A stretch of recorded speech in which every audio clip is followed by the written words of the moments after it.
YouTube! Hello! Wait, is there something wrong with the audio? Or am I doing this on purpose? Did I move into a cave? Is this studio a cave, or am I just messing around? No, I'm actually inside a cave right now. I can do a lot of fun stuff here. I'm just going to be messing around, by the way, until I take some questions later on. Let's see what this one does here. Hello? That's kind of the same thing. Hello? Ooh, that's kind of weird. This sounds like a Stranger Things effect. Can't even hear what I'm saying on that one. There's just a lot of different echoes. I feel like this one might be more of a musical one. Isn't there a robot one here? Hello? Oh yes, this is the robot. I am talking to you on the robot voice. And I actually have one better that I can do. Let me see if I can get this to work here for a second. By the way, I have the flight controls here. We will be doing some X-Plane in just a second too. All right, let me turn this on here. Tell me if you can hear this. Welcome to my YouTube stream. I'm doing this live. Auto-freaking-tune. It's so cheesy.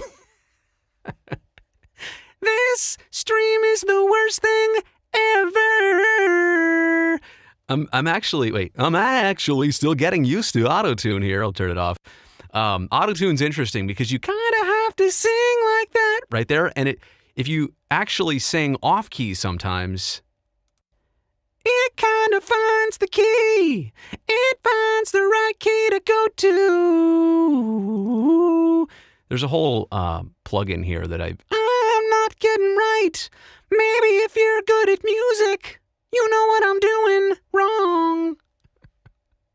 I also get so out of breath really fast when I'm trying to sing. That's so terrible. I apologize. Yes, like I said, I am getting to your questions and comments later. I just want to fly a couple laps. I want to fly the plane around. So I also have, look at that, another camera angle to show you here. This is the old control wheel that I've been using forever. Honestly, I've had this for, gosh, I don't know, like, what is my, oh, no, Autotune's off. Okay, sorry. Like I have this weird thing in my head where I can still hear Autotune, but I know it wasn't happening. Yeah, this control wheel, I've had it for about 20 years, I would say. And, I programmed all the buttons to do different things, flaps, gear, different views. And then down here, there's a throttle. The middle one's for prop control. And then I actually have the rudder cable or the rudder pedal. Since I don't have pedals, I have a hand crank basically for the pedal. You know what's crazy, by the way? Something is just, let me reset my settings here completely because, okay, there we go. Okay, sorry. Autotune was not on, but I felt like there was something I was hearing still with Autotune. So maybe it was just in my own headphones, whatever. So let me get rid of that for a second. And let's go ahead and bring up a 3-mile final approach on runway 28 left in San Francisco. And I like this view right here, the heads-up display view. Now, I just threw the gear down. I'll throw a first notch of flaps in here. Please don't judge me on how this goes. I haven't been flying this in a while. Look, I'm already off center. You can also see here that something is a little bit off with something's misaligned with my rudder. So, again, a real professional would have foot pedals for the rudders. I like flight sim, but I guess I'm not that good at it. Spent too much time in doing the real thing. 500 feet to go, 125 knots, slightly low on the glide slope. This is also weird because of the split screen, like my perspective is off. I feel like I'm looking at the middle of the screen when I guess maybe I could take myself off there for a second. I don't know if that's gonna help me or not. Throw in full flaps, got the runway made slightly low. That's fine. Inner marker. In the slot.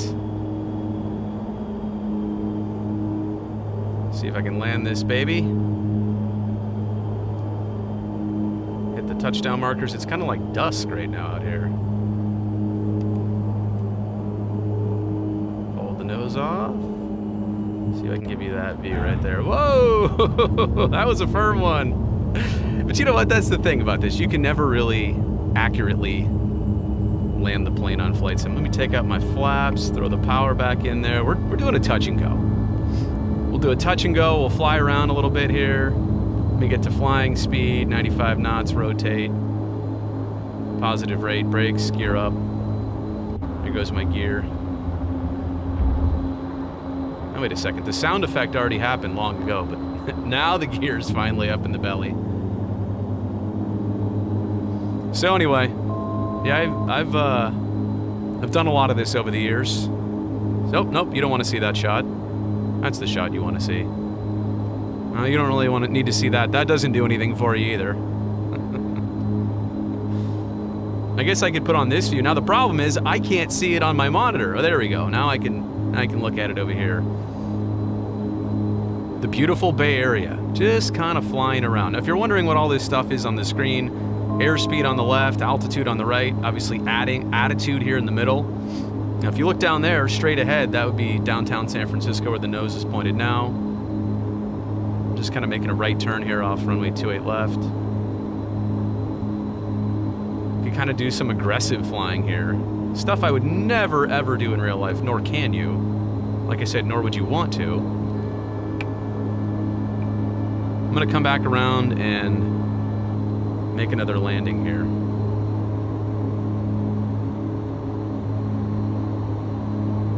I guess I had it on the wrong camera that entire time. You probably saw the GoPro up there. I apologize. Or you know what? I'm going to just... Whoops. Nope. I'm going to put this on the screen full. All right. Chop the power. Flaps. Gear. There's going to be an airport out there somewhere to my right. Not an airport. San Francisco. I think I'll be landing on the 19s.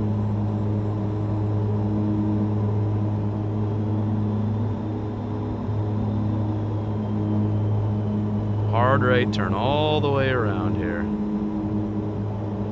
Oh, look at that. Oh, I overshot it. Fantastic.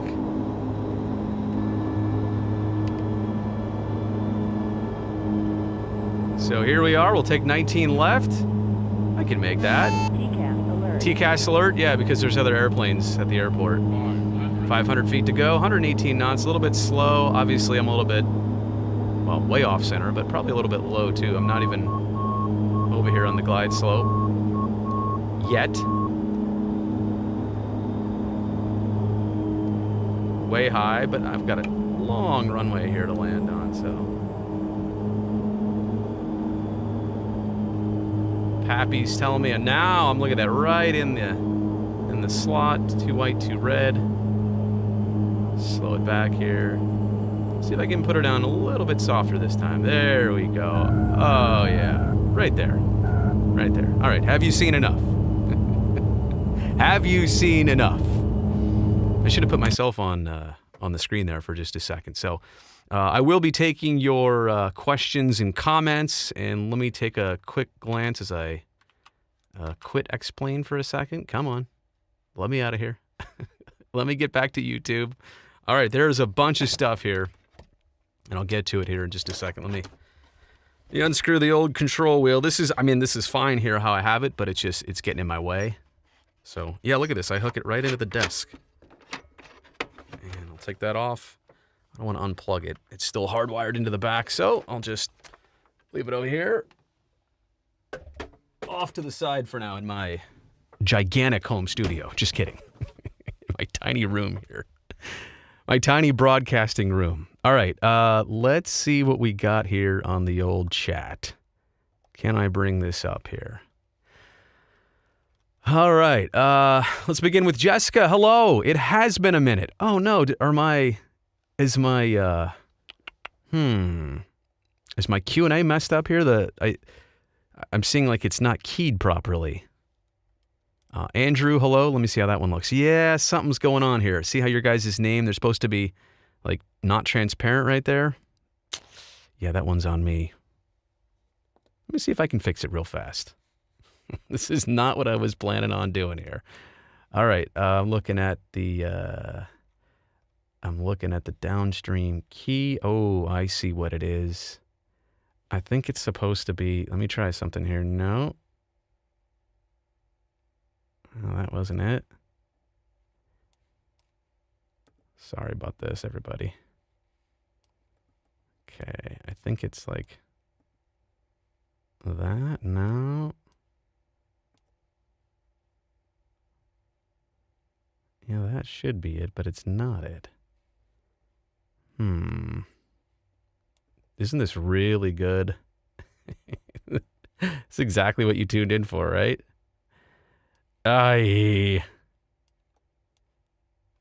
Gosh, I had the settings so perfect the other day. All right, hang on a second, because I think I know what the settings were the other day.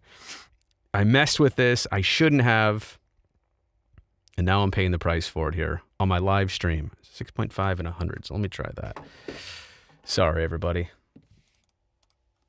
6.5. Now you're getting a real behind the scenes look of a live streamer here. Of what happens when I... Oh, that's good. Oh, no, that is good. Yeah, that's right, because then I can make that go away. Okay, we're set. All right. Now just don't change it, Brody, you dummy. All right, Gamer Athletics. Hey, how's it going? Glad you're here. The real Jadavian. Yo. What's up, Jadavian? I'm not watching the Olympics right now, obviously, nor could I put them on in the background, because if I was streaming them and you saw them in the background, I might get in trouble for copyrights. Chris Sandor, nice reverb. Nice reverb. Hello, I am a robot. Vince Vargas, yo Brody. Irving Guzman, loves the reverb. Ryan McCarroll, M. Lamb, what's going on? Ronald. Yeah, and you know, Ronald, I appreciate you asking already about the Evander thing, but I am just not even going an inch down that road. There's a reason you're not hearing from a lot of people on that. Just simply because it's an intersection of so many different regards, areas of life, areas of business. When the time is right, we can talk about it. We're just nowhere near that yet. So, and I'm kind of addressing this now. I assume I might have to mention that a few times here through the chat. I'm not going to be talking about that tonight. And I apologize. I understand that it's an interest level, but it's not an insight level for me right now. David. Luke, no. You know what? I have one on here. That's not the right one where I can do I am your father, but that's not it. Vince, sorry, and I did just burp there. I was trying not to. Jesus, yes, I am reading chats. Little T-Pain there. That's what I should have done with the Autotune there. I should have done some T-Pain for you. T-Pain. Everybody's saying T-Pain. See, now you're seeing how far back I am in the live stream. I'm a couple minutes behind. It's a great plug-in for Autotune. Yeah, it's not bad. You need to get something like that at the NBC Sports Studios. Oh, you need to get something to me at the NBC Sports Studios. If you send it to our mailing address, I think we're taking packages. So try that. I sound like I'm on the new Ed Sheeran song with all that Autotune. How's Brownie doing? Have I kept in touch? Absolutely not. Why would I waste my time with him? Just kidding. No, we talked. We talk, fairly well. Not. I should take that back. Once baseball started for me, I was off his radar completely. But we've talked a few times since then. Can I go pick up Eklund in Sweden and bring him over now? Possibly. Is he staying over there or is he coming back over here? I heard two things. I hope he's coming back over here. How's it going, Dark Knight Driver? Giants win the pennant this year or not? I mean, what am I supposed to say to that? Let me pull up my soundboard. Will they? Wait, oh no. See, why couldn't I hear that right there? Hang on a second. Brazil, you got to be better than this. You really have to be better than this. I know you can see something else on the screen right now. I apologize. Make that go away. Okay, now. Oh, nope, nope, nope. Hang on, hang on. There we go. I think the Giants, I don't think they make the playoffs. I'm just kidding. Honestly, their story this year reminds me of the 2012 Oakland A's. And I say that respectfully. Like, they're having a magic season. Guys you didn't expect it from. I'm not watching them on an every day or game basis. But look what they're doing in the division against the Dodgers and Padres. My goodness. Every time I see a score of a game they're playing, I'm like, it's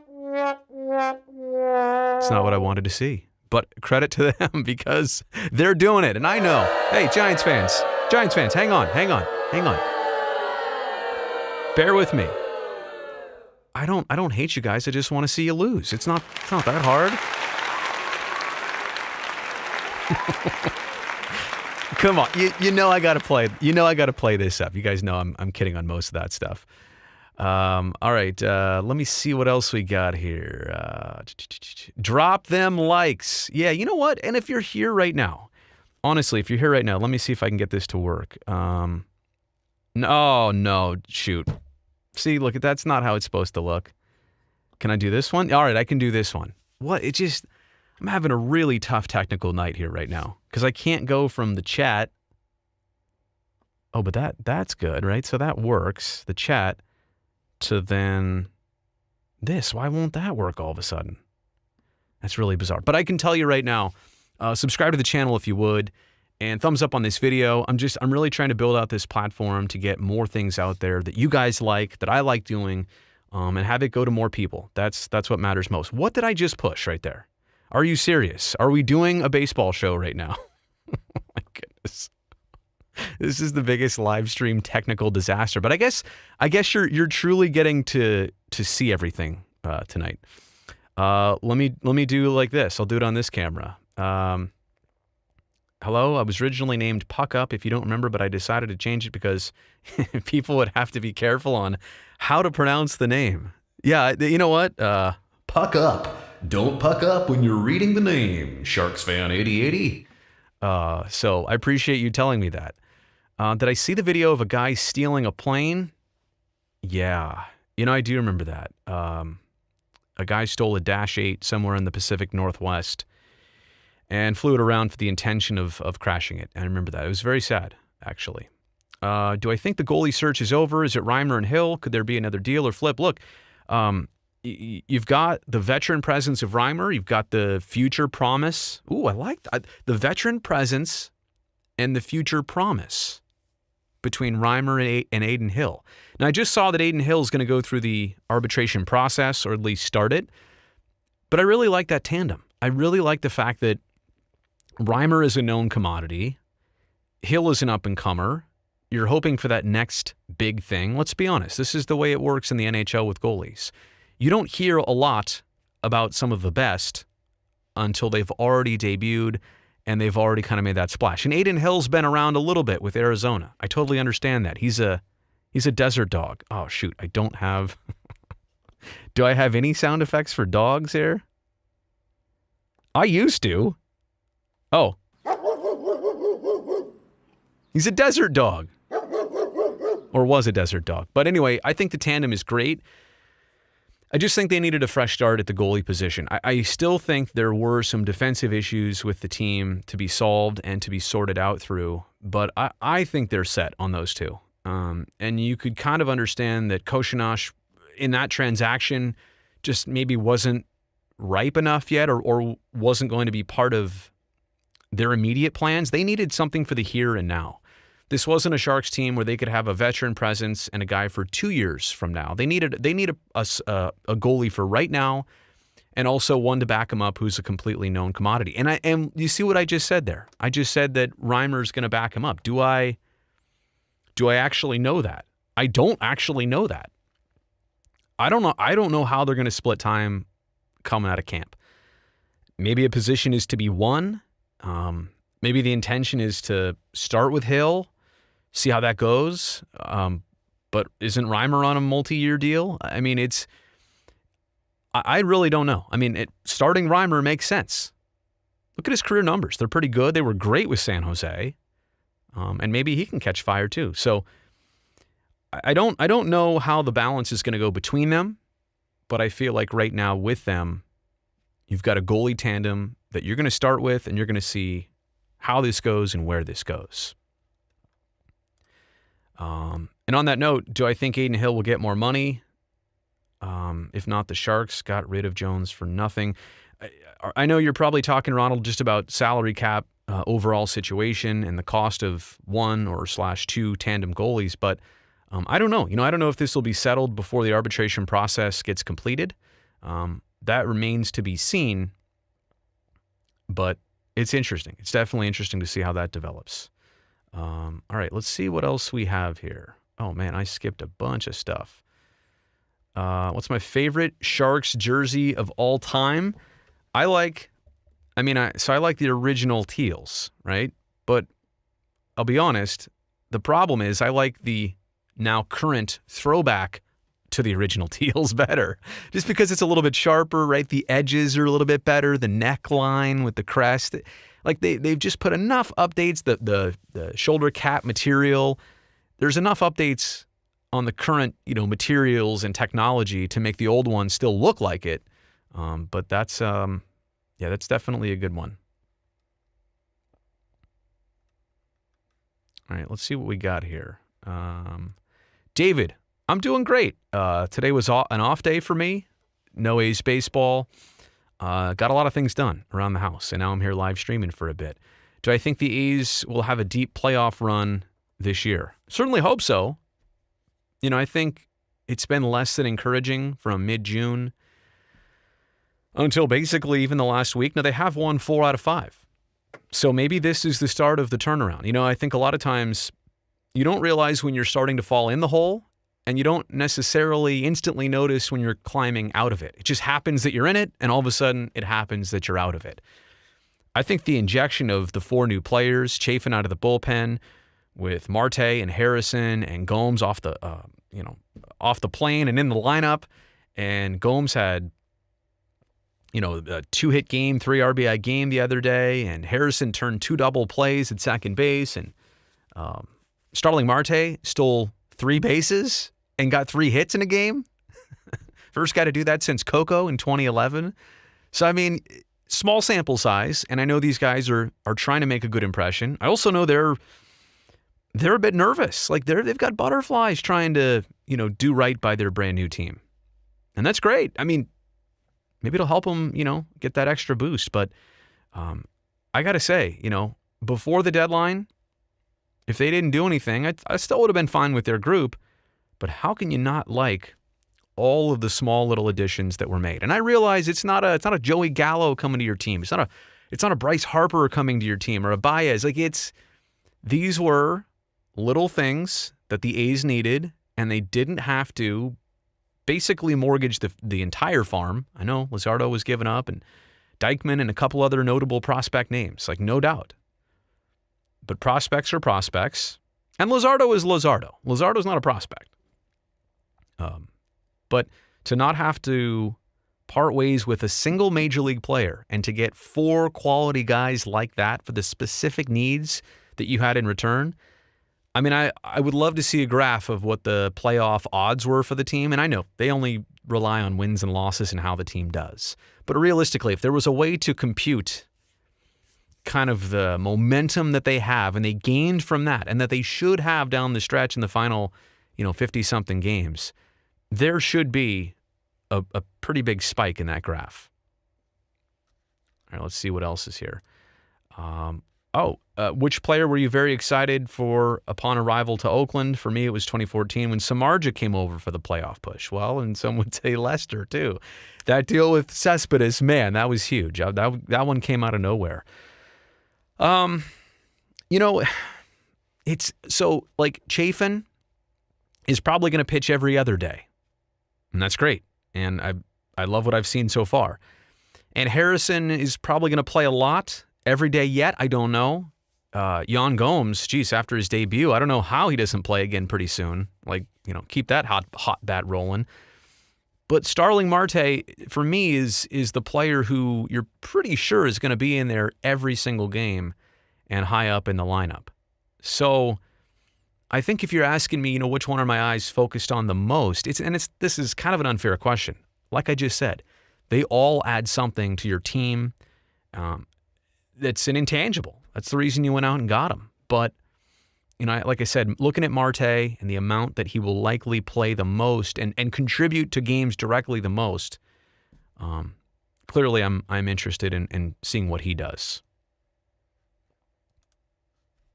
Since the A's just traded for some rentals, are they going with a World Series or bust approach? Well, they want to win the World Series every year, but I think what the message is, I know what the message is, from the front office to the players on the field. We believe in you.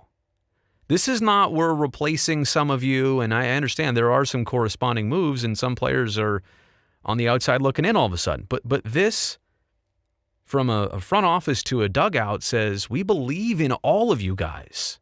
And the rosters will expand back for a couple players, and some guys will get second chances. But this is like, we want to complement what you guys are doing. We want to help. This is like, having a friend or a family member say, you know what, I really like the barbecue you're having here. I'm going to bring a case of beer, make it even better. Great. Made the party better. That was a terrible analogy. I hope you understand what I'm trying to say. Let's see here. Oh, Chino Hill's working on getting your MEI and your CFI. I think I have the coolest jobs. Well, flying isn't my job anymore, Chino, but it was for a while. And flight instructing, it's a totally different thing than hosting a TV show, but in the same respect, there are some similarities, a little bit of pressure to perform, in the moment, responsibility. Being safe is important when you're flying. I guess you want to be safe on television. So no, they are fun things I've been able to do, no doubt. You like the little Autotune and the airplane tour? Well, thank you, Rev 08. This isn't Autotune, but should I answer questions in Autotune? How fast would that get old? Like really fast. Any updates regarding Howard Terminal? You know what? I did a video over the weekend on that. So I don't want to copy everything I said there, but I would just go defer to that. It's on my channel. Take a look at it. It was a live stream I did on Saturday. I'm just here to say that I know there's a lot of negativity talked about. I'm not here to suggest that the two sides have come together during the down point, but I did want to make note that there was all the buildup and all the hype to July 20th, and since then it's just been pretty much radio silence. I mean, there have been some comments from both sides, and a lot of it, if I'm reading word for word, it's slightly encouraging, but I still don't know exactly what's going on and what comes next in terms of strategy from both sides. But I would imagine that the next week or two here, you're going to hear and you're going to see about some movement together once again. How are the A's doing, Dylan? Now, wait a second. Now, wait a second, Dylan. Like, I see what's on your avatar there. I don't know if I'm going to get demonetized if I play that or not, but I see what are you talking trash, Dylan? I know. Hey, I said before, congratulations to your Giants. They're having a magical season. I do not want to diminish that or even make you think I'm trying to take that away. Which departure in A's history made me feel sad? Yeah, Ryan Healy for one, if we could go there. Nick Swisher, way back. I mean, how far back do you want me to go? Jose, when he got traded out of the on-deck circle. Stephen Vogt. You know what's crazy? I remember where I was for all of those. Jose, at the house I grew up in. Swisher, at my parents' next house, upstairs in my bedroom. I just remember I was on the computer when the email came in. Bing! What? And I think I had just lost, it was 08, beginning of 08, and I had just lost my last TV job too. So that was kind of good time, bad timing there. When Stephen Vogt got released, our dog was unfortunately having a surgical procedure that day, so I was not in a great mood, and that was not the distraction I was hoping for. Ryan Healy, I was driving home. It was an off day. I think I was doing a Sharks game, and I just finished up, and I was on the freeway. I looked at glanced at my phone, like 12 text messages. So yeah, I remember all the departures. And Josh Donaldson, I was at my soon-to-be in-laws' house. Well, I guess in a year. They were officially in-laws. I guess, yeah, I was engaged at that point, too. Was that no, I know when I was engaged. I just don't remember the date. Was it 2014, the day after Thanksgiving, Donaldson, right? I think the trade. But yeah, Donaldson was kind of like, that magic of 12, 13, and 14 that we just had. He was a centerpiece of it. And now he's gone. So I don't like to discuss this stuff too much. I mean, even Cespedes kind of made me a little bit upset, when that happened. But I think what you've realized in time, in a lot of these moves, there have been a lot of good things that come back to the A's, even for the heartbreak in the moment of what you've given up. So, look, I can't and won't justify everything, nor could anybody do that. I'm just saying, to counter my own feelings and what I just said, there have been some times where I'm like, well, that actually turned out okay. I mean, Sean Doolittle, hated to see him leave, but look what the A's ultimately got back in a handful of players that contributed for the team over the years, including Luzardo, who just left. All right, let me move on here. Vegas's treatment of Marc-Andre Fleury. Well, he's in Chicago now, and apparently he's going to be happy to play for the Hawks. Let me just say this. They're new at this. They're not going to be perfect. They're not new hockey executives, but, I don't know that they took out an ad in the paper. I think they felt a little bit guilty. And credit to Robin Leonard. It's not like they're leaving him high and dry unexpectedly. Las Vegas, can they afford 2 number ones, like real true number ones? They can't. So in some respects, come on, you had to see that coming a little bit. And I don't know the ins and outs of everything that happened or didn't happen, but, with the Pacific not being the strongest division, do the Sharks have somewhat of a decent shot at the playoffs? I still think, and I've said this before, I'll repeat it again, they need a couple wow moves. They need some changes in the roster that really inspire, that really promote the change the changes that they made. I like Reimer. I like Cogliano. I like the moves that they just made. I really do. I think they became significantly a deeper team. Somebody texted me. In just those handful of moves right there. I really think that they need veteran leadership. They need more established pieces than they had before. Because I think relying on too much youth and trusting it too much, youth is good and youth deserves opportunity, but you also have to have a core of veterans who you know what to expect and what you're going to get out of them on a pretty nightly basis. So I'm sorry. I know I'm going all the way around here on your question, but I think we still need to see a little bit more evolution of the team. And there might be some more moves to be made. Who knows? Don't really know yet. Who's the nicest Shark I've talked to? Mario Ferraro, just in terms of, if there was a nice guy award, he's up there. Scott Nickel was always like that. Dan Boyle, to me, was always like that. Rob Blake, Patty and Joe were different, but equally, they had their own ways. And Pavelski was sneaky nice. I don't know. Most hockey players are nice people. They're pleasant. How do I grade the A's trades? I like them. Like I said, I think if you're on the outside looking in, you probably like him. But if you're on the, the inside, and I mean, like you watch this team on an every game basis, I think you like him even more because you really understand how specific and how perfect some of these players are for the situations they're going to be put in. Looking forward to seeing all the new faces on the team contribute and make a run for the Cup. You know what, Ronald, and I'm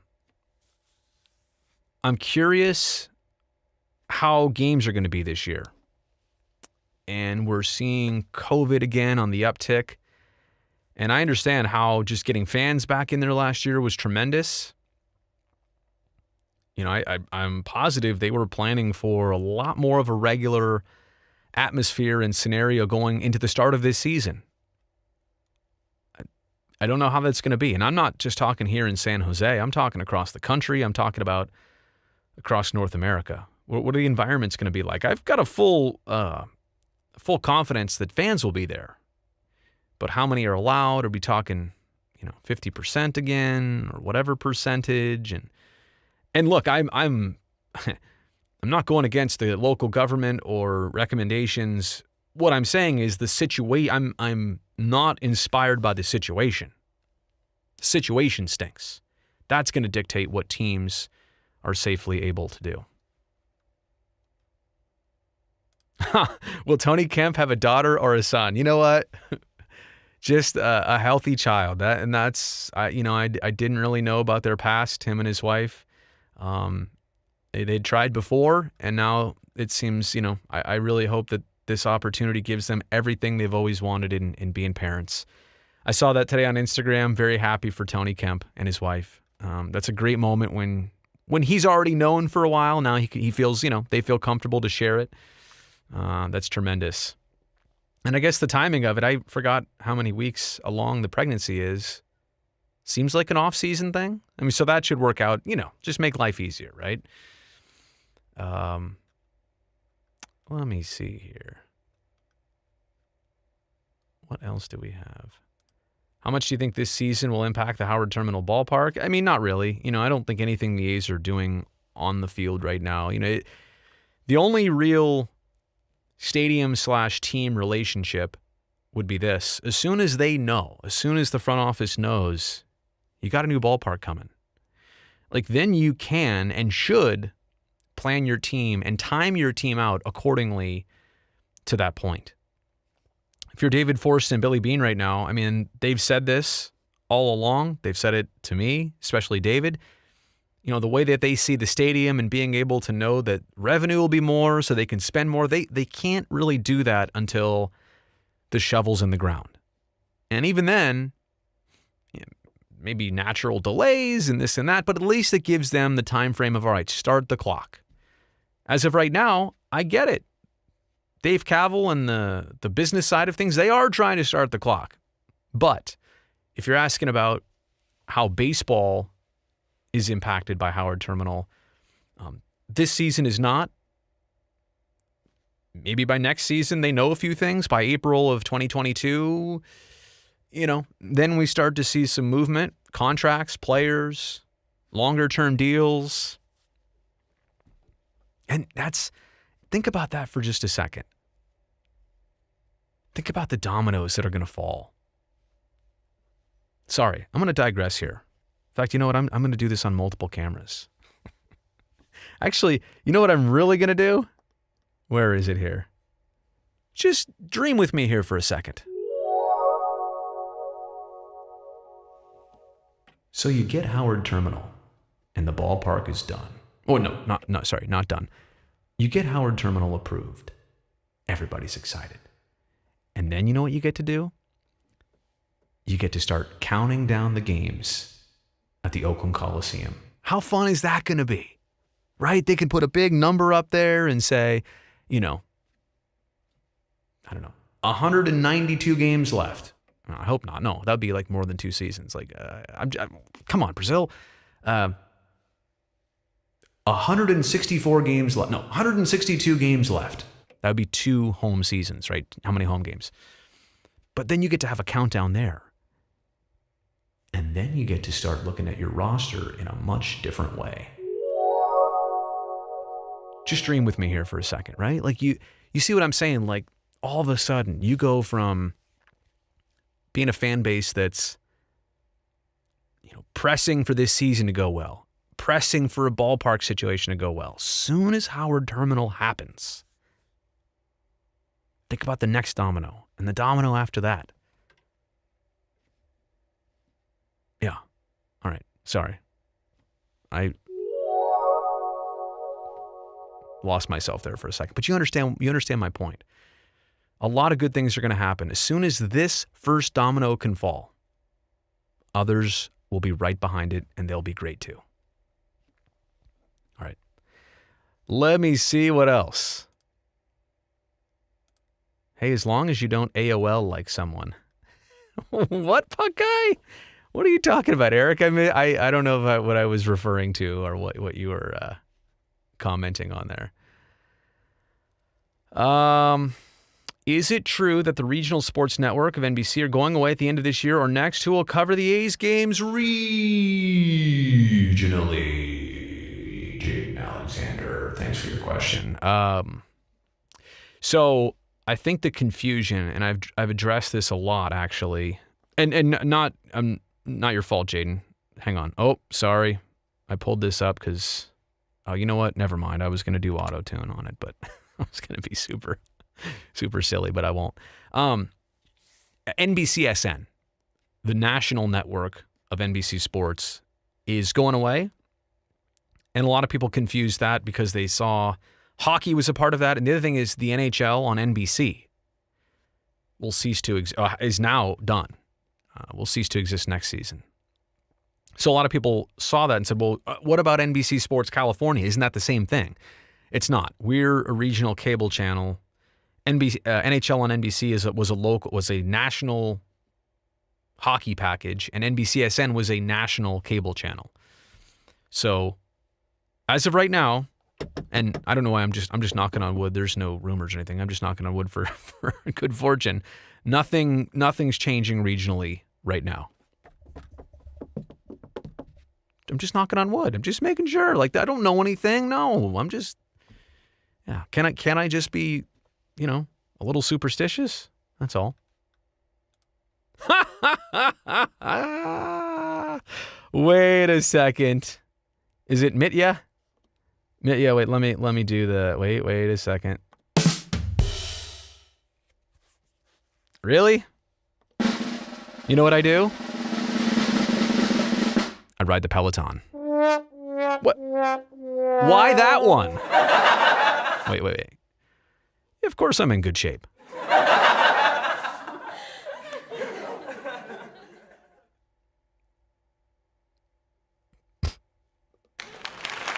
Oh, there we go. There we go. Thank you. All right, moving on. No, I appreciate that. Look, I'm trying to be healthy. I should be sleeping a little bit more. I should be maintaining my hours and my diet a little bit better. I try and work out. These are all hard times for a lot of different reasons, but I appreciate the compliment. Brody, if you were a baseball player, what would be your walk-up song? Is that really a question here? Would I want to do some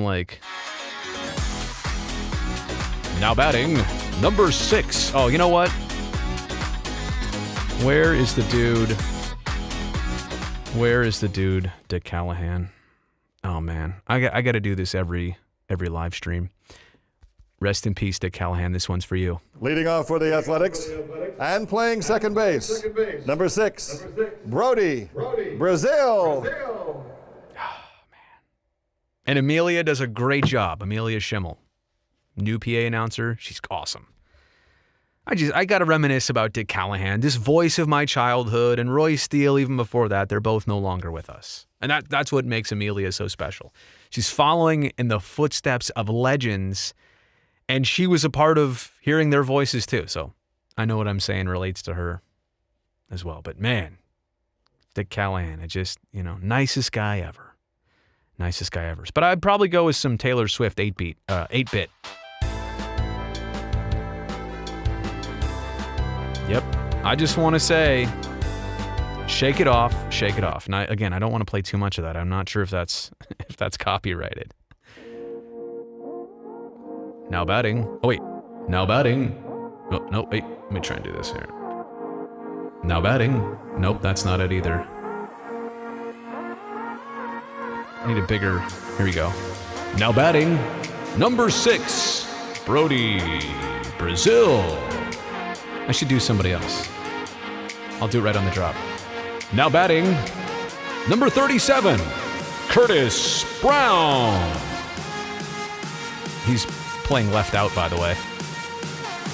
No, not left field, left out. Now batting, number 37, Curtis Brown.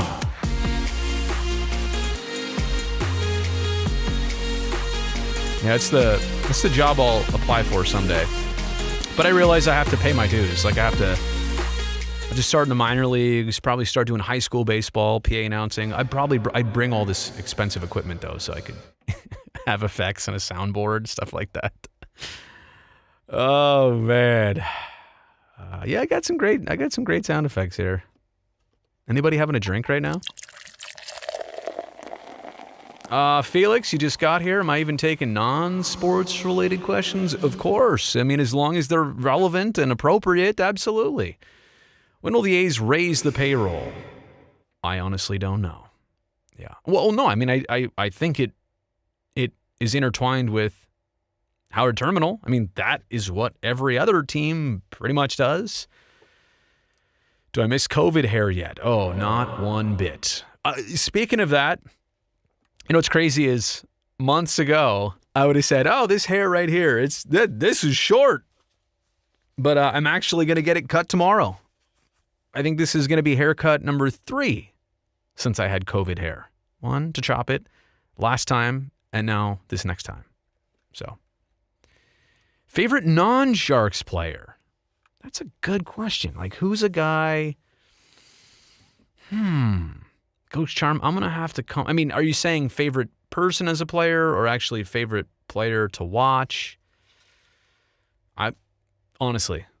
And you know what? I would choose somebody from the last, for me, I would choose somebody from the last 10 years or 12 years that I've been working because I've just got to see a lot of things up close. I don't know. I actually don't. You know what? I'm sorry I don't have one. Like, right off the top of my head, I don't have one for you. But just because I want to get it right. Olsen is the best first baseman in the league. I think he's right up there. Somebody going to say Vlad Jr. too? And I wouldn't, hey, but can Vlad Jr. put up numbers again and again? He probably can and he probably will. I just need to see how that one shakes out.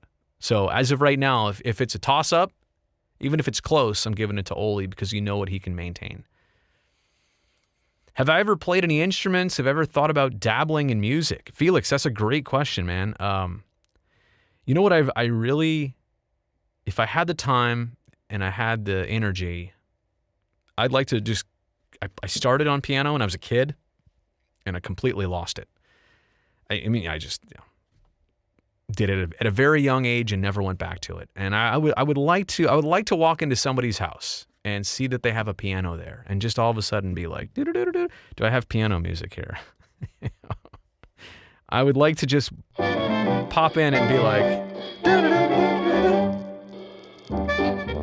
there's no piano in, if there's any piano in this. I guess I could be a tuba player. Is that what's going on here? How do you even play a tuba? Yeah, or a horn. I'm embarrassing myself, so what I'm doing right now. What a circus. Let's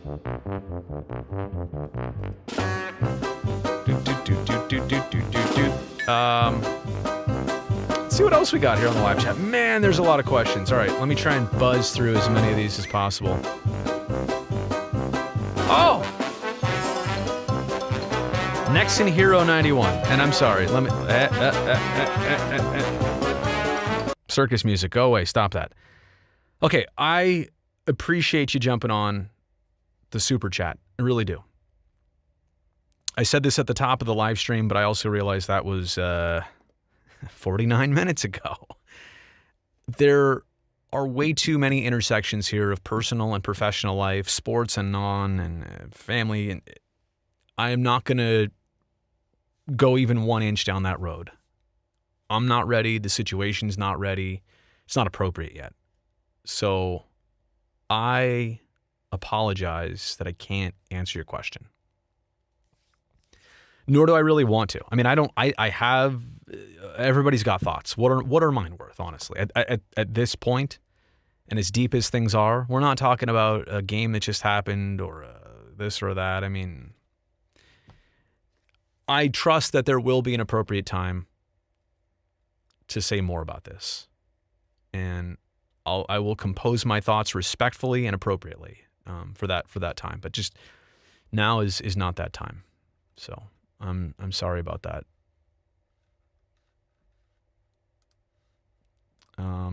Forever and I appreciate you on the super chat as well too. Thank you so much. That is very kind of you. By the way, all these contributions go to directly this channel. Improvements I like to make. I mean, even things like here. Let me bring you over here. Let me bring the second camera over here. Twist this guy down. Give me 1 second. Yeah, there you go. All right, wait. Let me make it stop shaking for a second. Same camera I had on here before.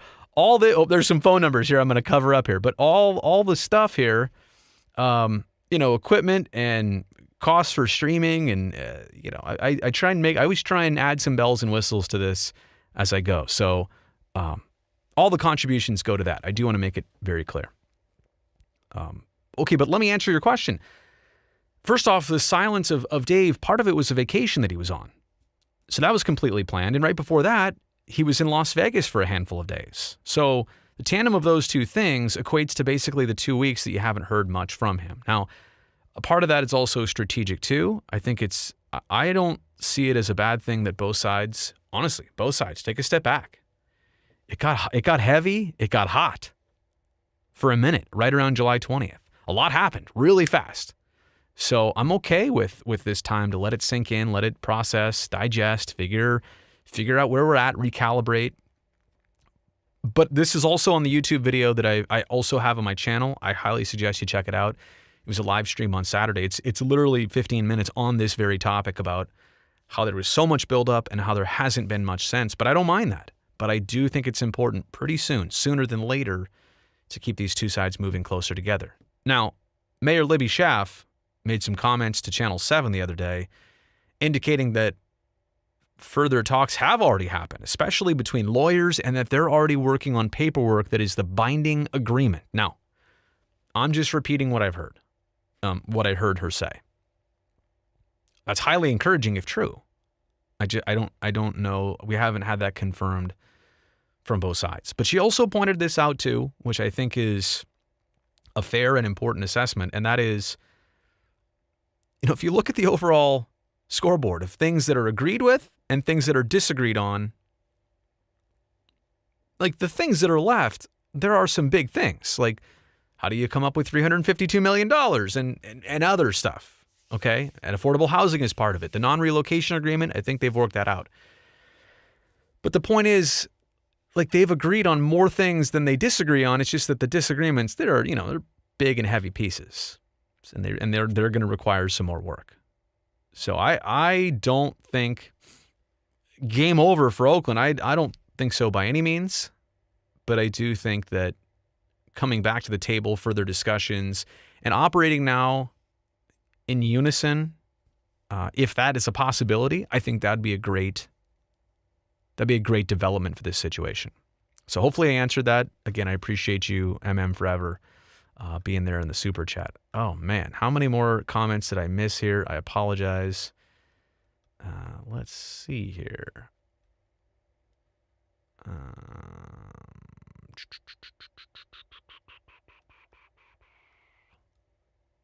A's raised the payroll. Talked about that. I already saw some of these.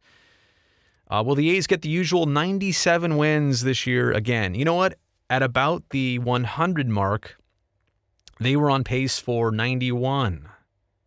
But if they had won 4 more games of their first 100, it would have put them precisely on pace for 97.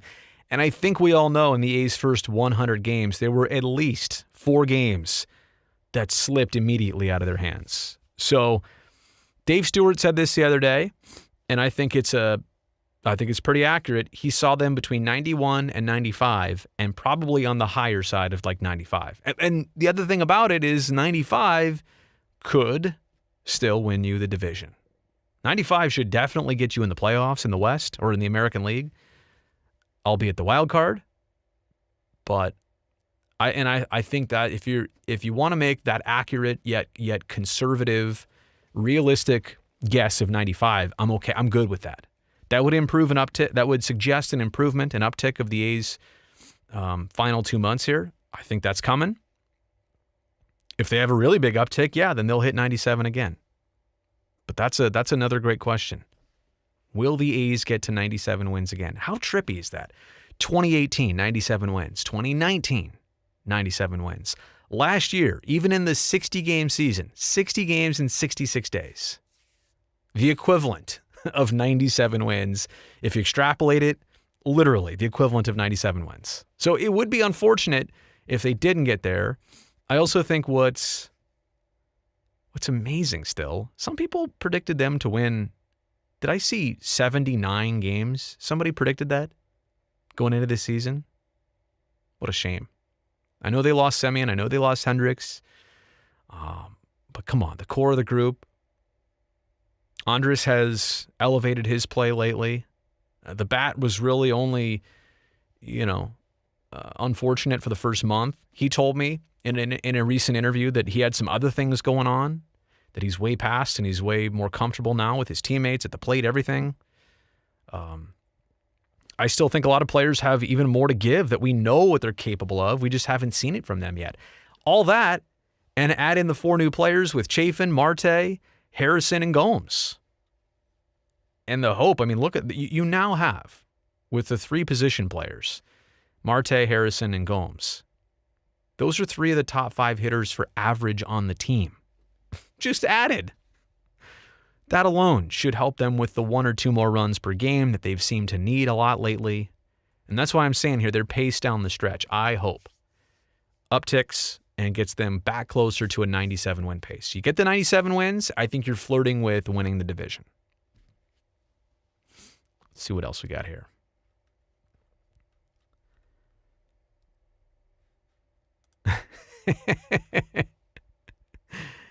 Is it Shinigami Gaming, do you think? Wait a second. Let me cue up my sound effects. Wait, hang on. I see it. Do you think the nickname Over the Hill is appropriate for the new goaltender in San Jose?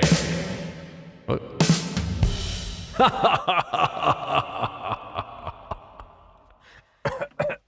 Sorry. The other thing I realize is that now that I've been live streaming for 57 minutes, is that my throat's a little dried. I'm thirsty. You know what? And I forgot to mention him earlier. I know when I was talking about Cogliano, but signing Bonino is outstanding because he can bring a little bit of everything to the table: face-offs, defense, offense. He's also on a short-term deal, so the Sharks, could turn him around. Like, there's some value there inherently. I totally agree, but I think he's going to have a good season. And I think they're going to need him as a key piece down the middle. I really do. I think the depth that he's going to instantly provide, you've got Hurdle, you've got Couture, your 2 top-line centers, put him on the 3rd line, and see where it goes. Alan, I appreciate that. Play with all the sound effects. You watch for the sound effects, you realize anybody can do this, right? Anybody can get thrown under the bus. Anybody can flush these out of their system.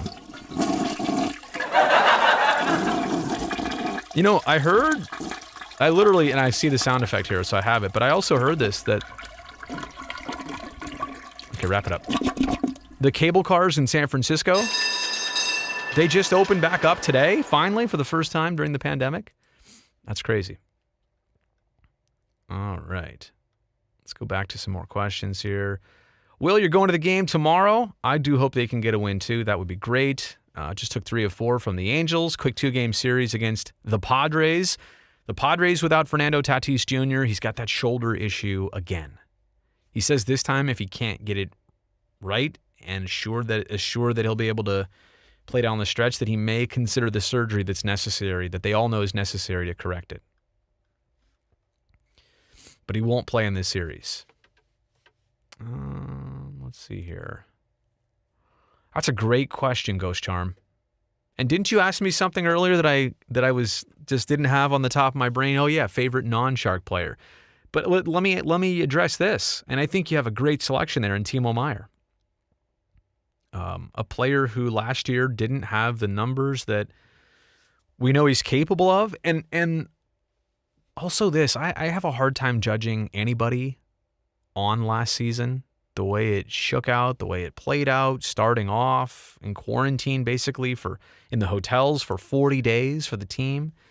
I don't think a rhythm was ever gained. Even during the season, there were a lot of restrictions on players, what they could and couldn't do. It was a modified bubble. It was not the hard bubble that the league did the season prior to finish in 2020, but it was a modified bubble. So I'm not making excuses for Timo or anybody else, but I am excited for Timo. I'm excited for a guy like Mario Ferraro. I said Mario that time, not Mario. See, I switch it up every time. Now, did you get what I just did right there? I played a Super Mario effect for Mario Ferraro. Hold that thought. Did you get that? Hold that thought. All right. Whatever. It wasn't that good. But yes, to answer your question, I don't know that I could come up with a better one than Timo. And that's a compliment to Timo, because that's somebody you believe in, you know is capable of, and you know that the struggles of last season were more abnormal than anything else. I think the Red Sox have a good shot. Will, I'll be honest, and I see your Boston Celtics avatar there. I don't know. Haven't watched. I watched when the A's played them. I don't watch their games on a regular basis. I watch their scores. I look at the standings. I pick up on trends. But to answer that question, I would really want to be watching their games on a regular basis. If the A's managed to win the division, who would they face in the playoffs? I guess you'd have to look at the standings, whether they would have the most wins and face the wild card team. It's very much up in the air. And I actually think that because the Central is a bit of a weaker division, whoever, ultimately runs away with the Central might have the most wins in the American League. So that may be a factor too. Let's see here. Who's my favorite MLB broadcaster? Yours is Ray Fosse, Dark Knight Driver.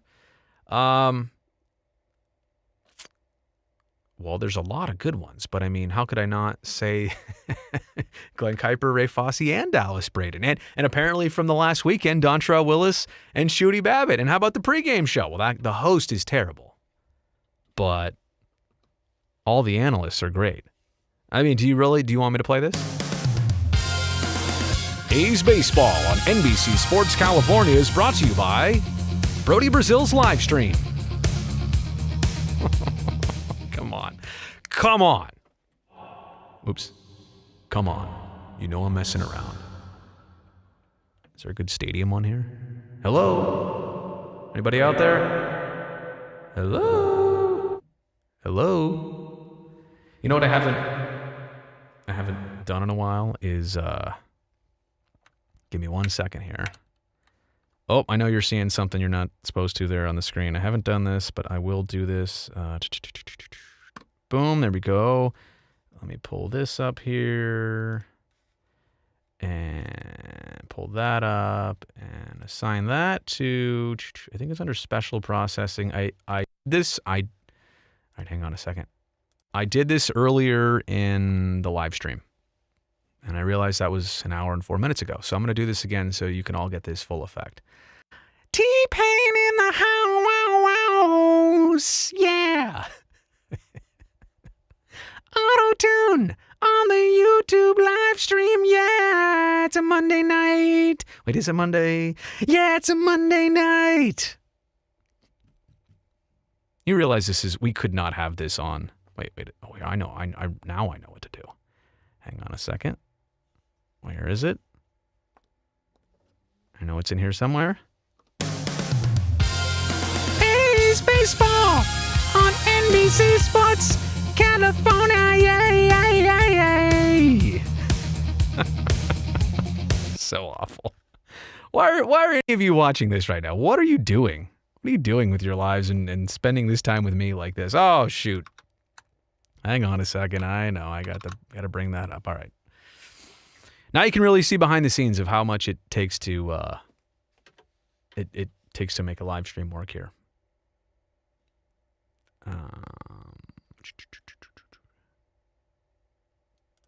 Not necessarily a question, but Dan Plesac from MLB Network sees the A's on the outside of the wild card picture looking in with the Yankees making it. Thoughts? I think living and working on the East Coast and the bias that it creates is a hell of a thing. That's what I have to say about it. It's true. I mean, it's honestly, think about this. A lot of, and it's not a knock against Dan, but a lot of people on the East Coast, they don't even stay up to watch the A's games, and why would they? I mean, they end at 1:30 in the morning. They start at 10 o'clock at night a lot of times. Harold Reynolds thinks it's more likely the A's retake the West, than miss the wild card. I agree with you, Jared. I hope he's right, too. Oh, Jack.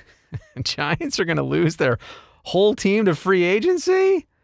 Oh, Jack. Why you got to do him like that, Jack? Nope. All right, let's see what else we got here.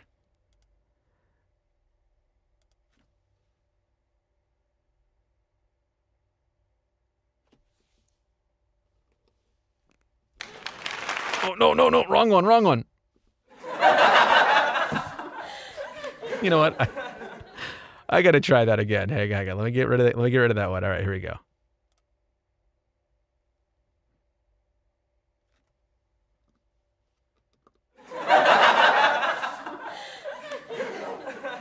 Northern California's premier team, the San Francisco Giants. Never. There's enough people covering. And Jacob, I know you're messing around, and you know I'm messing around, but I think one of the things I've always said is that there are so many people out there covering the Giants. So there's enough voices out there. There's enough analyzation out there. I want to stay true to the team that's, the one who I rep. I rep these. I stand these guys.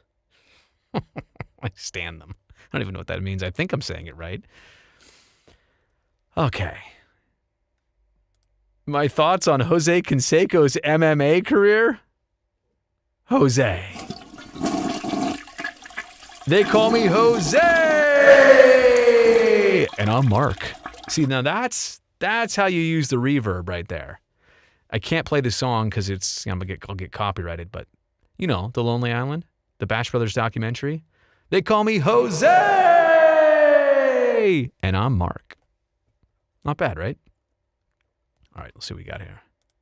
Oh yeah, the Ryan Healy trade made you sad too. Jared, your comment must be from a long time ago and I didn't get to it. Oh man.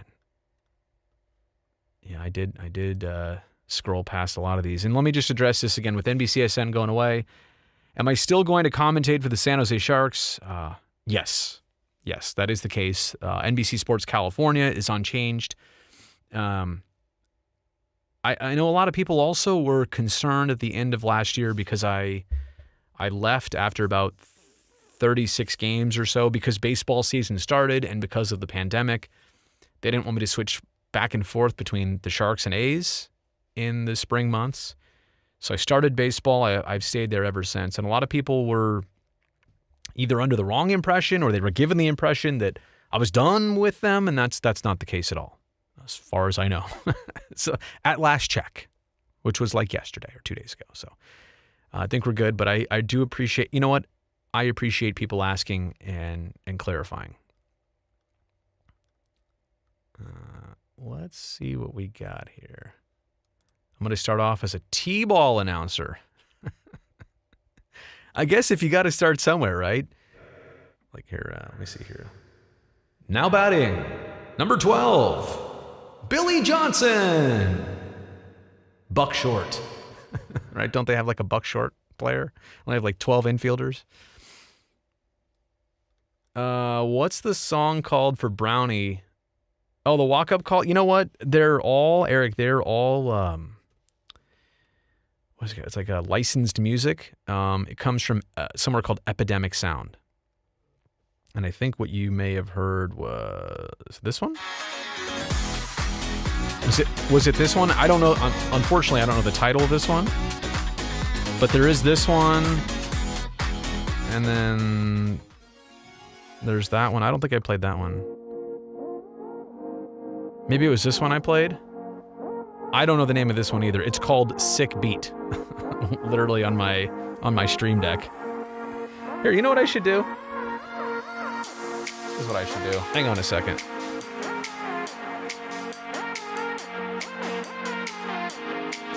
See if I can get this right here. Let me see here. Put that on. All right, now look at that. Now we're really getting into this. So there's one Stream Deck. Oh, look, here's the other one. Why is that one off? And I know a lot of people have said, well, why do you need two Stream Decks? Let me fade that out for a second. I need to, and look at my picture's even on one right there. I have two Stream Decks because a lot of the time I scroll through this one to use as a soundboard. And then this one right here is for video sources. Now, and it did it again. Why did it do it again? So mad at that. There we go. All right. I'm not sure what happened there. This is a great time for me to ask you to, would you subscribe to the channel? Do you already? I'm sure you probably already do. But if you don't, please do. Thumbs up on this video. Tell a friend about it. Okay, I'll go back to that one there. Okay, so we're back here. Quick look at what I've got going on. A couple Stream Decks. Yeah, like I said, one for a lot of, this one does video too, but mostly I use it for soundboard situations. You can see with literally the titles that I have on there. You can be like, number one. Number one. Number one. See, I need a little number one. See, and then over here, where is it here? I'm going to put my phone right there so you can't see some of the, oh, look at that. Look at that right there on my phone. What's that blinking? Wait, I can't. What is that? Turn the screen. Look at that. That's a trip. I cannot see that with my own eyes, but I can definitely, maybe it's the Face ID. I don't want to open my phone up, but look at that. When I wake the screen up, look at that. That's a trip. Look how dead my battery is, by the way. Anyway, keyboard over here. Why am I zoomed? Oh yeah, I can zoom out a little bit. There we go. Brazil. Lighten that up a little bit. So now you can kind of see what all the controls here at my disposal. Okay. Put that out of the way. All right. Sony camera, you're back. You're back over there for a second. Wait a second. To make it official and fancy, we're live. Now we're live. And to make it really right, oh, okay, now we're back there.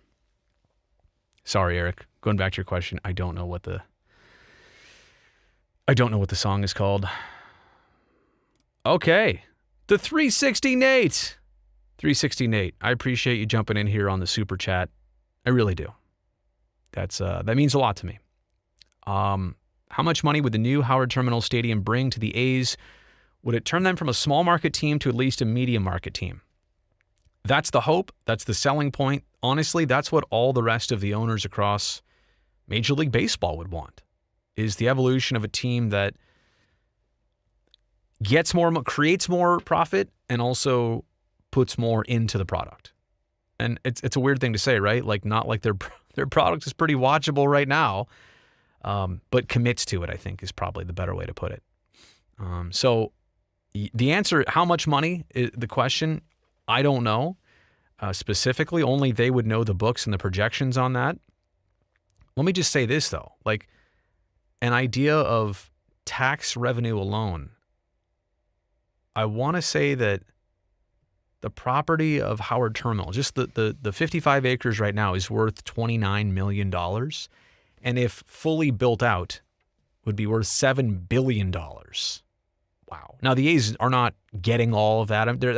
That's an idea of property value. But think about the multiplication right there. And then think of the A's from a business perspective, the possibilities are endless of what they could do. And hopefully put it right back into their team in a situation they're not doing it right now. And by the way, 360 Nate, I'm taking what you've contributed and I'm putting it into the home studio here, more cool stuff. That's the goal here of all this. So that's where the super chats go. And I appreciate you being part of that. JJ, this is true. You know that. Right now I do. And I'm honestly, the throat's a little scratchy. I'm getting tired. Get that on the next broadcast. I don't even know what. See, I'm not. I should pay better attention to the chat while I'm streaming instead of being way behind here. I don't know what you're referring to. Someone has a music producer and artist in his post-sports host career. I don't know about that, Felix. See, I could get paid millions like T-Pain. Yeah. She gave me drinks. I drink them. Is that? Yeah. I don't even know. Favorite NFL and NBA teams. Well, basketball, the Warriors. I grew up watching them. Yeah, interesting situation because when I was growing up here in the Bay Area, in the East Bay, the Raiders were not around for my peak impressionable years, late 80s, early 90s, but the 49ers were winning a bunch of Super Bowls, and Joe Montana, Jerry Rice, Roger Craig, and Bill Walsh. So I probably, and my name, I'm named after a 49ers quarterback, John Brody, so I probably have to side there, but that's weird, right? But I think there's a weird cross-section of 40-year-olds in the Bay Area that grew up here that just that grew up in the East Bay and don't have the connection to the Raiders. I wanted to, until they left twice and jacked up the Coliseum. I know I can curse on here, but I just won't do it. My son might see this someday. Oh, you want to hear Brownie auto-tuned? Wouldn't that be something? I know your producers are going to use your auto-tune against you at the most unopportune moment. Though they're going to use auto-tune at an unopportune moment. They don't have this technology at the studio. So, not yet. Now that they've seen it, now they'll probably get it and do it to me. I'll play into it. Giants were irrelevant before 2010. I don't know, 2002. They went to the World Series. A lot of years there was Barry Bonds before that. So, I got some homework to do. Memorize your own soundboard, you bozo. Oh, man.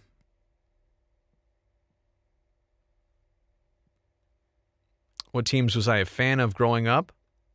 A's, Sharks, and Warriors. Those ones specifically. These questions don't seem to be pulled from this chat. Yeah, no, these are from this chat.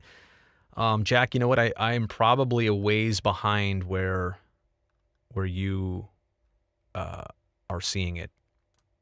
Favorite all-time best restaurant in Castro Valley, Rick. See, when you drop a CV in there, I know exactly what you're talking about. I think JD's is closed, the breakfast place. So I'm going to go with Doug. And they were both neck and neck, so Doug's. Doug's for breakfast. Ooh, you could get a good food coma rolling in there on a Saturday morning.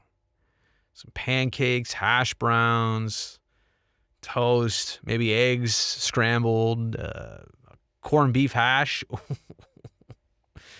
Yeah, you could give yourself a Saturday nap. Syrup all over everything, jelly, yeah.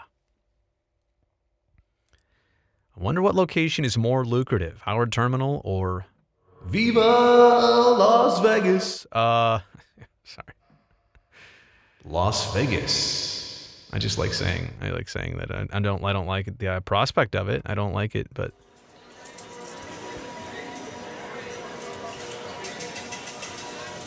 would you gamble on it?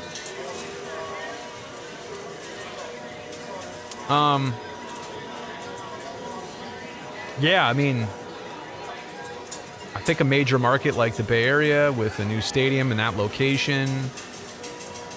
Can you do anything as Can you do anything as extravagant in Las Vegas? Like, let's just be real about this for 1 second. Is there any way you could put a ballpark in a setting like Jack London Square in Northern California and the weather that we have and the day games you're going to be able to play there all the time? Can you match the setting at all in Las Vegas? I don't care about tax money or private or publicly funded contributions. None of that. Just draw me up the best baseball stadium you can at Howard Terminal, and they've done it. And then draw me up the best stadium you can somewhere in Southern Nevada. Summerlin? Henderson? North Las Vegas? Downtown Las Vegas? We dig some sand up and put a ballpark there? Put a roof on it? Put a carport on it? Can you do something as special there? I mean, can you do something there? Is probably the more important question, which we'll get to. We'll get that one answered. But can you do something as special in Las Vegas as you can in Oakland? And I think you know the answer there. You can't. From my perspective, at least. Yeah, and Antonio, I think that's a good point too. People don't realize that Las Vegas is actually a small market with a majority tourist presence, and it's already being oversaturated with the NFL and NHL. And I've got to say, I took a day or two trip, 2-day trip, I think, to Las Vegas in November of 2019. Man, it's crazy to look back and think that was only like several months before the world completely shut down. I wasn't thinking about it back then, but what I realized was, going in the casinos and everybody that was working there had Golden Knights gear on, and, they were, fresh into that 2019-20 season. So there was a lot of hype around the Golden Knights. And you realize how Las Vegas can sell a team's product globally when people from all over the world come to visit Las Vegas, and all of a sudden, like, they don't even know hockey, but, oh, Golden Knights, they play here. Their logo's everywhere. That's pretty cool. I'll buy a shirt. I'll be a Golden Knights fan. And when they play, and I was there a night that they played, their game was on TVs everywhere. And that's a weird dynamic. You know what's funny is, as being a person on TV, especially in a post-game show situation, I never think about when we're doing the show, but I've been places on nights where I'm not working, or like Warriors is on, for example, a show I don't work on.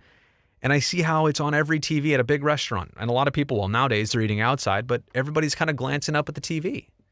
So there's a lot of people watching it in these group settings and scenarios. And going back to Las Vegas, like, all these out-of-towners looking up at the screen like, oh, that's hockey. I don't really watch much, but, oh, they have a team right down the street here. That's cool. All right, I think I like Las Vegas. It's a selling point to, kind of a nomadic fan base. Is it valuable? Maybe. Does anybody really benefit from that greatly? I guess. You're not drawing all those people back to the games all the time because they don't live in Las Vegas. But it is interesting, that dynamic. And I also, to your point, Antonio, is Las Vegas oversaturated already with NHL and NFL? How many football home games are there per season? Is there 10 total with preseason included? And hockey is 41 regular season games. Add those two up. You're in the 50s. Baseball is 81 every season. Like, that's almost double those two combined. So you're right, it is a different beast. And getting a crowd on an everyday and night basis is a lot tougher than it is once a week for football, or once every other week for football, and once every couple nights for hockey. Let's see what else we got here. I may have reached the end of the questions here, and I probably... How many times have I ate at Everett and Jones at the Jack London location? You know what? Quick story, Vince. At one point in my young TV career, I worked at KTVU Channel 2, right there in Jack London Square. And so and back then I was in college, not really cooking for myself a ton. So I would venture out to the local restaurants to pick up my lunch and or respective dinner, and you better believe that there were a few stops there at Everett and Jones. Among the many other great places in the neighborhood. So I don't know the amount of times, but and it's been a while. I've also changed my eating habits a little bit. So anyway, long story short, that's the story on that. Yes, a lot. Darius, I appreciate you joining the super chat, Darius. I really do. Thank you for doing that, and thanks for the question. I'll just read it here. What's up? Do you think the Sharks are going to be better next season based on the trades that happened so far? Well, the free agent signings, I think is what you're talking about, and yes, you have a totally fresh slate of goalies. Aidan Hill, at some point when he's actually for sure under contract to go along with James Reimer. I like that. You're not taking a step back at all. At the very worst, you're lateral, but hopefully it's a step forward. It's fresh faces, new blood, new opportunities in the crease. So that's Reimer. As for Cogliano and as for Bonino, they are known commodities. I made a video on this the other day on Darius. Check that one out. It's here on my channel. Man, I'm starting to really lose my voice. The Sharks went after known commodities. And one of the challenges they had last year, especially with forwards, is that, you wanted to give opportunities to so many young players, and the AHL season wasn't really going. So too many opportunities to too many players who weren't actually grabbing and sticking. And it's good, like they had a season of everybody getting that experience and, players getting more reps and getting more looks at the NHL level. That's great. And I do hope that benefits them this year. But I do like the known commodity aspect of forwards like Cogliano and Bonino.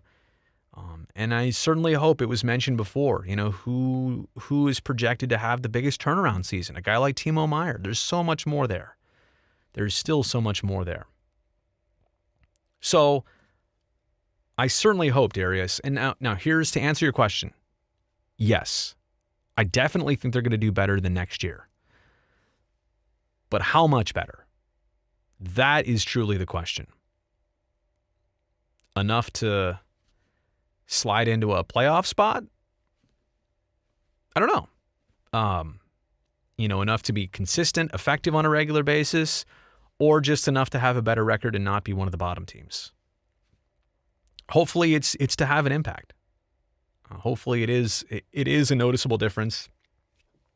And they're better with results. Let me just say it like this. The Sharks have never had 3 seasons in a row where they didn't make the playoffs. They're at 2 right now. Then they were 2 very unique seasons, very different seasons, but they've never not made it to the playoffs in all of their 30-plus years. They've never not made it 3 years in a row. And that's what they're staring at right now. All right. Machado Uberales. Machado, we're going to see you tomorrow at the Coliseum, aren't we? 80 millimeters. Am I 80 just 80 mm? Thanks for giving up your front row seat on the Sharks/Ducks bus trip 10 years ago back to San Jose to me and my girl. That was cool. All right. 80, I'll just call you 80. I have, I got to let you know, I'm glad it played out for you that way. So the bus trip, let me just digress and tell the quick story. They did a bus trip. I don't know if I did this 2 years in a row. Did I do it twice? Or did I just do it once? Man, now I can't even remember. Okay, but I know what you're talking about. The time where I did it that time. I got on the bus at SAP Center. Was it 2 buses? Were there 2 or 3 total buses? There was a lot of people outside SAP Center at like 4:45 in the morning. Get on the bus with 50, 70 Sharks fans, whatever, straight down Highway 5. Pull up at Honda Center in the afternoon. I'm with them the whole time. We made a TV segment out of it. It was great. Some booze popped open, I think, before we hit the grapevine. I did not partake. I was on TV that night. Now, if I was not working that night, woo, but I was. And I think the Sharks lost that game like 1-0 to the Ducks, too. It was so frustrating.